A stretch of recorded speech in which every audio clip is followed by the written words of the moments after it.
नमस्कार मित्रांनो, तुम्ही माझ्या संगती पाहत आहात इनलँड वॉटर अँड फिशिंग आणि आज आपण पाहणार आहात माझ्या संगती डागबैरीचा थरार ॲडव्हेंचर अँड कॅम्पेनिंग। तर चला मित्रांनो, मी आणि सागर आणि माझी मुलगी टीना आम्ही निघालो डागबैरीच्या कॅम्पेनिंगला।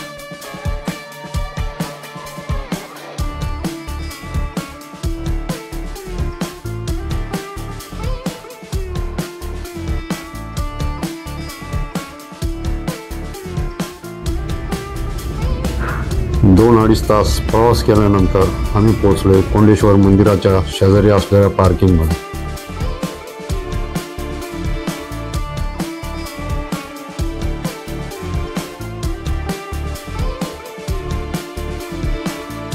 संध्याकाळचे 6:30 वाजले। टेंट टाकून नाईट कॅम्पेनिंगची तयारी पूर्ण झाली। शेकोटीसाठी लाकडं गोळा करून मस्त शेकोटी केली आणि लवकर झोपी गेलो।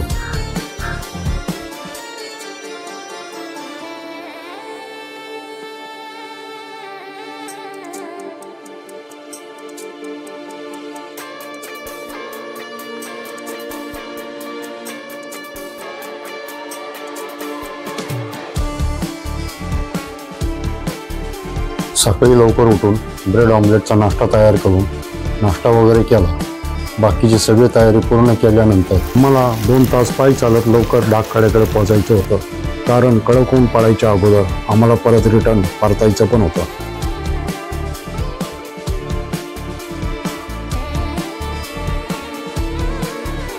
आम्ही निघालो कोंडेश्वर मंदिराच्या बाजूला असलेलं पाण्याचं कुंड ओलांडून डागबैरीच्या दिशेने। थोडा अंतर पार केल्यानंतर एक छोटासा पठार लागतो। पठारावरून नजरेस पडतो 2-2.5 हजार फुटांचा डागबैरी किल्ल्याचा कातळ भिंत आणि समोरच राजमाचीचा श्रीवर्धन, मनोरंजन हे 2 बाले किल्ले दिसतात। तेथून नागफणी, टोक, प्रबळगड, कर्नाळा, माथेरान असा विस्तीर्ण परिसर दिसतो। डागच्या किल्ल्याकडे जाताना आपल्याला हा डोंगर पार करून पुढच्या घनदाट जंगलातून आपल्याला या किल्ल्याच्या पायथ्यापर्यंत पोहोचायचं आहे आणि त्या गुफेपर्यंत जायचं आहे। डागबैरीच्या गुफेपर्यंत जायचं आहे। लवकरात लवकर आपण तिथं पोहोचू।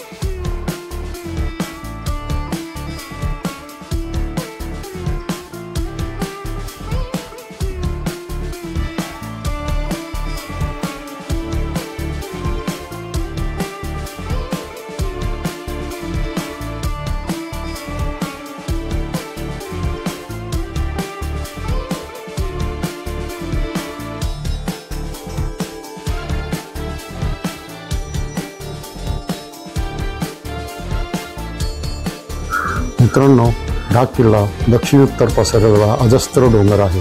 हा किल्ला फारसा परिचित नाही। डागचा भैरी याचा अर्थ डागचा किल्ला या डोंगरात वसलेले आदिवासींचा देव भैरी या नावाने ओळखला जाऊ लागला। डागबैरी किल्ला 2700 फूट उंच आहे। कर्जत डोंगर रांगेत येणारा हा किल्ला ट्रेकरच्या दृष्टीने कठीण समजला जातो। डागबैरीचा हा किल्ला पूर्वी काळी त्याचा उपयोग खेळणीसाठी केला जात असावा।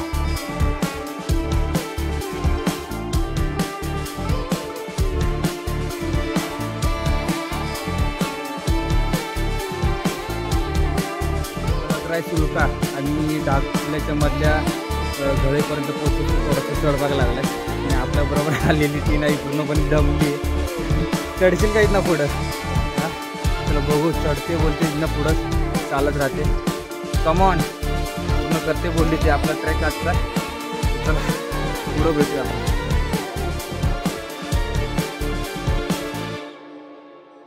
जंगल वाटेने पुढे 1 तास चालल्यानंतर एक चिंचोली खिंड लागते। एक खिंड डागचा किल्ला आणि सहसोट उभा असलेला कलकरायांचा सुळका यांच्या मधोमध आहे आणि ही खिंड 8 ते 10 मीटर लांब आहे।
फायनली घळईमध्ये आलो. घळई उतरून खाली आलो. बघितलं आपल्याला रोपच्या साह्याने आम्ही इथे बांधलेलं आहे. त्या रोपच्या साह्याने खाली आलो. आता इथून आपल्याला पुढं जायचं आहे. मेन कारण तिथं आहे वरती साखर भिंत आहे. त्या साखर भिंतीवरती वरती चढायचे. आपण तर थोडंसं विश्रांती करणार आहे. चहा बनवणार आहे. चहा घेऊया मग पुढं निघूया.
चहा पिऊन झाल्यानंतर आपल्याला 35 ते 40 डिग्रीच्या कातळकापरच्या मार्गाने चालत पुढे गेल्यानंतर 90 डिग्रीचा उभा असलेला कडा वर चढून जायचं होतं.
मी 2 ते 3 वेळा कडा सर केला असल्यामुळे मनात भीती वाटत नव्हती. परंतु माझ्या मुलीला पहिल्यांदाच डाकच्या ट्रॅकला आणल्यामुळे मनात धाकधूक वाढली होती. भैरीच्या देवाकडे मनातल्या मनात साकडं घालत होतो. जसं सुखरूप आलोय तसंच सुखरूप परत जाऊ दे.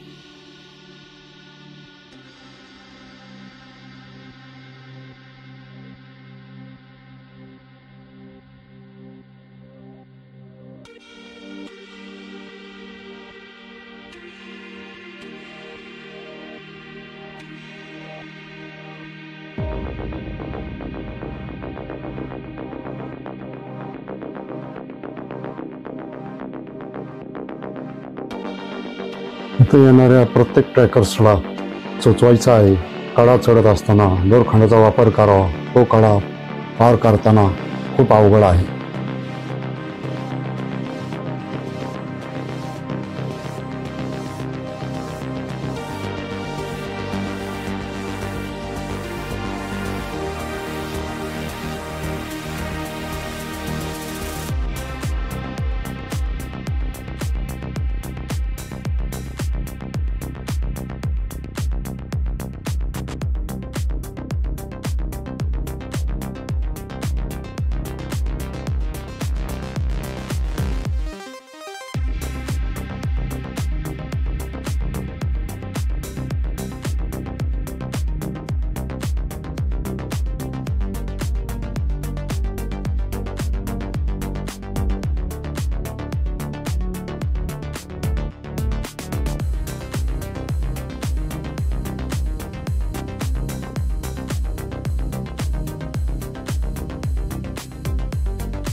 बैरी म्हणजे ठाकरांचा अनगढ देव.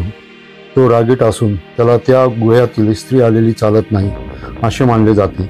म्हणून शेवटचा टप्पा आम्ही वर न चढता आदिवासी गावकऱ्यांचा श्रद्धा आणि त्यांची चालत आलेली रीतिरिवाजाला परंपरेला कुठलेही ठेच न पोहोचवता आम्ही पाया पडून माघारी फिरलो.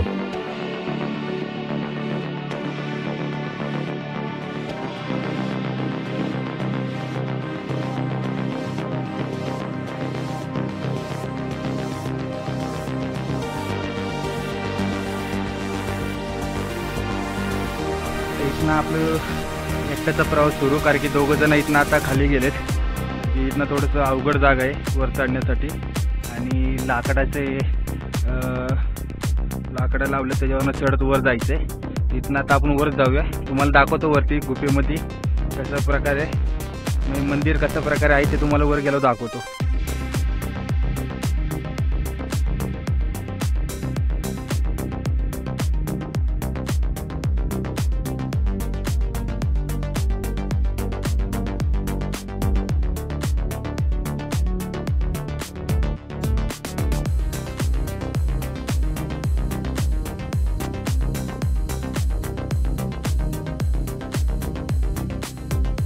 वरती गेल्यावर आत बैरीचा शेंदूर फासलेला दगड आढळतो. बैरी नवसाला पावतो असेल तेथे गावकऱ्यांची श्रद्धा आहे. दगडाशेजारी नवस फेडण्यासाठी वाळलेले त्रिशूल दिसतात आणि गुहेत 2 पाण्याचे टाके पण आहेत आणि तिथे गावकऱ्यांनी जेवणासाठी ठेवलेली भांडी पण आहेत.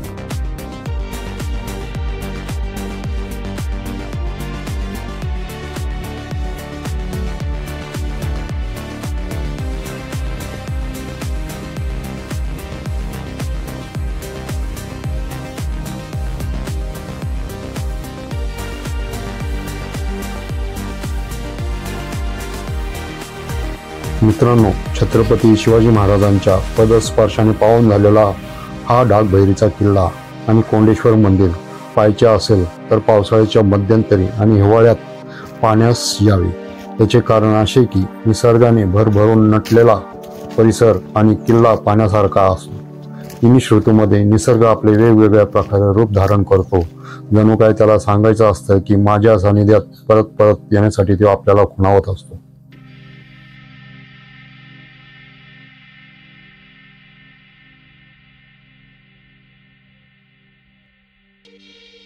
चलता चलता पुढे वाटेवर आम्हाला वाळवीचे ओलसर मातीने बनवलेले वारुळाचे घरटे दिसले. वाळवी ही जमिनीच्या खोलवर जाऊन ओलसर माती आपल्या तोंडात आणून घरटं तयार करते. लहान असताना आपले आजी आजोबा जुने जाणते लोक आपल्याला सांगायचे की वारुळामध्ये साप असतात. त्यांचं बोलणं तेवढंच खरं होतं. मित्रांनो, साप हा गारव्यासाठी आणि आपल्या दुश्मनाकडून वाचण्यासाठी वारुळात जाऊन लपतो.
4 ते 5 तास चालल्यानंतर खूप थकलो होतो आणि भूक पण भरपूर लागली होती. पार्किंगमधून गाडी काढली. 4 ते 5 किलोमीटर पुढे आल्यानंतर एक डॅम लागतो. तेथेच आडोशाला एका चावडीमध्ये जेवण तयार केलं आणि पोटभर खाऊन आम्ही निघालो परतीच्या प्रवासाला.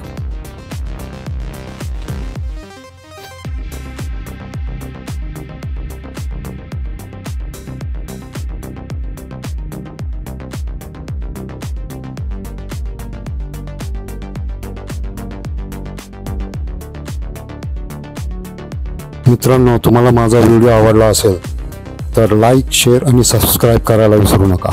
धन्यवाद.